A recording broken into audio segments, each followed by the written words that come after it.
L'intelligence artificielle peut-elle contrôler l'humanité? En voilà une bonne question et on est nombreux à se la poser. Je vais te donner ma réponse à moi et regarde bien la vidéo jusqu'à la fin parce que je vais te donner 6 clés concrètes pour rester libre, éveillé et aligné dans un monde de plus en plus contrôlé et gouverné par la technologie et l'intelligence artificielle. Alors la vraie question c'est est-ce qu'on peut à terme atteindre ce qu'on appelle la singularité technologique. La singularité technologique, c'est quand l'intelligence artificielle atteint un seuil d'évolution tel que l'être humain ne parvient plus à la comprendre, ni à la contrôler. Ça, c'est la grosse question que tout le monde se pose. Ce qu'il faut bien comprendre, derrière tout ça, c'est que derrière l'intelligence artificielle, il y a toujours des êtres humains. Et la question fondamentale, c'est toujours la même. C'est comme en temps de guerre, c'est comme tout depuis le début de l'humanité, c'est qui contrôle et dans quel but. L'intelligence artificielle a été créée par l'homme, par l'être humain. Et ce qui comptera toujours, c'est quelles sont les volontés qui sont derrière, quelle est la volonté du contrôle par ceux qui conçoivent, par ceux qui contrôlent et par ceux qui l'utilisent.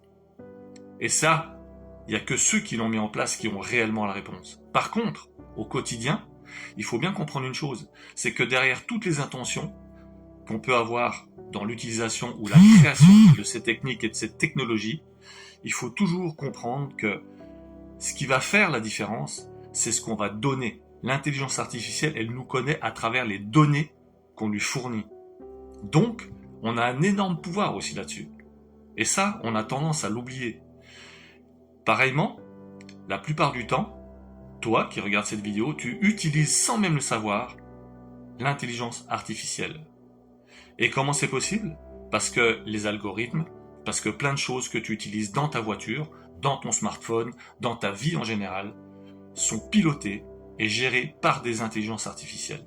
Même les réseaux sociaux, comme celui que j'utilise maintenant, que ce soit TikTok, Facebook, Instagram, etc., sont aussi grandement gérés par l'intelligence artificielle. De même, quand tu poses une question à Google sur quelque chose, il te demande, tu verras, regarde bien, ça va te noter en haut, veux-tu une réponse par l'intelligence artificielle? Donc tu as aujourd'hui le choix, des fois tu l'as, des fois tu l'as pas, mais il arrive encore un moment où on l'a, pour l'instant on l'a encore ce choix-là. Alors comment c'est possible que les choses se développent dans le bon ou dans le mauvais sens? Une fois de plus, c'est toujours l'être humain qui est caché derrière. Donc quelle est la réelle volonté de ceux qui ont mis en place et qui contrôlent ces intelligences artificielles, qui les créent et qui les mettent à notre disposition? Et toi, en tant qu'utilisatrice et utilisateur, de quelle manière tu les utilises? Plutôt que de subir l'intelligence artificielle, pourquoi ne pas l'utiliser à bon escient? C'est comme tout instrument, l'intelligence artificielle, c'est une technique, une technologie qu'on peut utiliser dans un sens comme dans l'autre. C'est comme une arme. Une arme, tu peux t'en servir parce que tu crèves la dalle et que tu as besoin de chasser et de tuer du gibier ou ce que tu veux pour te nourrir. Ou tu peux t'en servir pour aller tuer quelqu'un qui t'a embêté, vers qui t'a de la rancœur ou autre. Donc c'est le même objet, la même technique, la même technologie, mais pour des utilisations différentes. L'IA, l'intelligence artificielle, j'en bafouille, c'est la même chose. Alors quelles clés on pourrait avoir pour arriver à préserver notre humanité au sein de cette intelligence artificielle? Je vais te les donner, ces 6 clés. Mais avant, il faut comprendre une chose, c'est que même si la technique et la technologie est de plus en plus avancée, elle est faite par des humains, ça je l'ai déjà dit, mais surtout, aucune intelligence artificielle n'aura jamais le pouvoir, d'après moi, d'atteindre l'empathie, de cultiver l'amour, de cultiver la haine aussi, et de faire des choix comme ça basés sur de l'émotionnel. C'est la grosse différence qu'il y aura toujours entre la technique et la technologie et l'être humain. Nous, on est fait de chimie. Cette chimie, elle est gérée par notre émotionnel. En aucun cas, une intelligence artificielle n'aura ce pouvoir d'être régulée par de la chimie due à de l'émotionnel. Et ça, c'est ce qui fait toute la différence. L'humanité est gérée par ses sentiments et ses émotions. On en a déjà parlé au niveau de la création des maladies et au niveau du pouvoir de se guérir soi-même aussi. Cette chimie est gérée par cet émotionnel, est un pouvoir immense qui des fois se retourne contre nous quand on ne sait pas l'utiliser exactement, comme dans l'exemple de l'arme dont j'ai parlé précédemment. Et ça, il faut bien garder ça là, mais surtout là, au niveau du cœur. Jamais une intelligence artificielle n'aura un cœur capable de lui dicter des émotions, capable de lui faire subir des fois des émotions, puisque souvent elle nous contrôle plus qu'on ne contrôle ces émotions, et c'est là tout le challenge de l'humanité. Et ça, il ne faut pas l'oublier.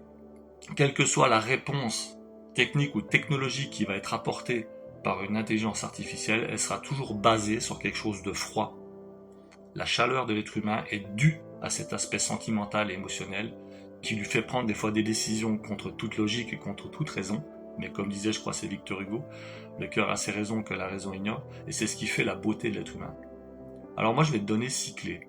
6 clés, il y en a plein d'autres, hein. C'est les 6 premières auxquelles j'ai pensé pour arriver à maîtriser un peu cet aspect humain à travers la technologie et l'IA qui nous envahit aujourd'hui. Le premier, c'est de cultiver ta conscience. La conscience est un outil extrêmement puissant. J'aborde souvent ce sujet à travers mes vidéos. C'est pas pour rien parce que c'est elle qui va gérer ton corps, tes émotions, etc. et qui va te révéler ton véritable pouvoir, ta véritable nature. C'est pas ton smartphone, c'est pas ton ordinateur, c'est pas l'IA qui est le plus puissant, c'est ta conscience. Donc en pratiquant des choses toutes simples comme la méditation, l'auto-observation, être souvent dans le silence aussi, ça permet de garder une clarté d'esprit et de conscience que ne peut pas atteindre une intelligence artificielle. Le deuxième point, c'est de maîtriser ton attention. Là où tu poses ton attention, c'est là où tu diriges ton énergie.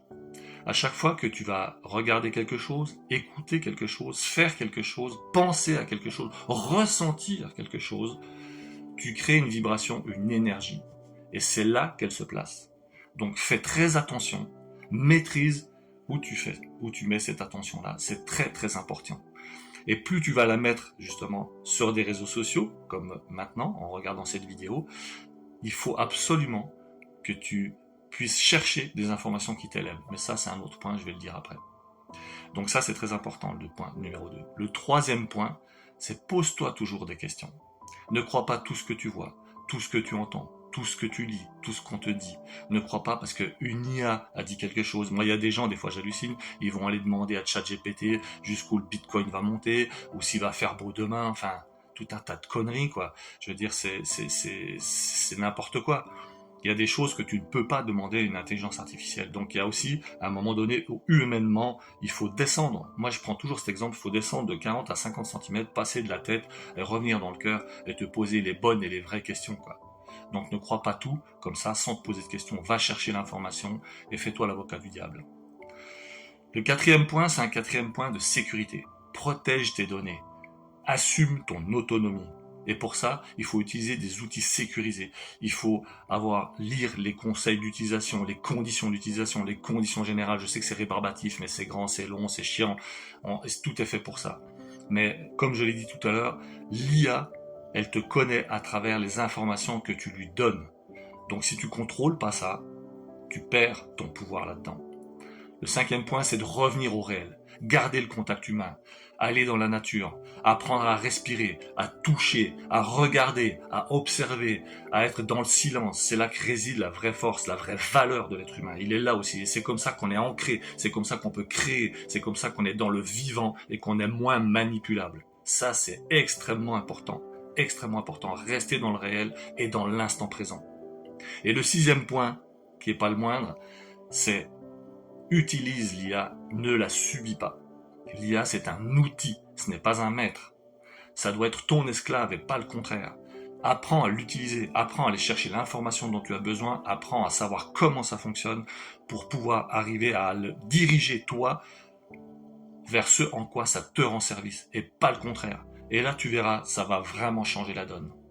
Alors dis-moi ce que tu penses de ça. Est-ce que tu utilises déjà ces 6 clés? De quelle manière? Dis-moi ça dans les commentaires. Like, partage cette vidéo et je te remercie de me suivre. Et on se retrouve bientôt pour de nouvelles réflexions et de nouvelles aventures. Merci du fond du cœur.